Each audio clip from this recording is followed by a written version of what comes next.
आईला वाटत 9 महिने 9 दिवस गर्भात वाढवलं, लहानाचं मोठं केलं.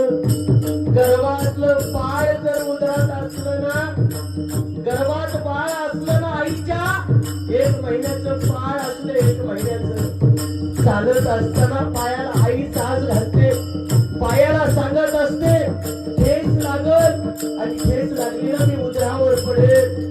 उदरातलं बाळ दगावू शकतं इतकी काळजी आई करते. पण तीच आई 9 महिने 9 दिवस पाडासारखं लेकराला जपते आणि या पृथ्वीवर जन्माला घालते. आणि जन्माला घातलेल्या त्या लेकराला मोठं करण्याची इच्छा त्या आईकडे असते. गड्या त्या आईकडे असते. सांगा ना त्या आईचा उपकार कुठं फेडू आता मी. माझा मोठा झाला ईशा धरी, बाळ माझा मोठा झाला ईशा धरी, कसं बाप फेडू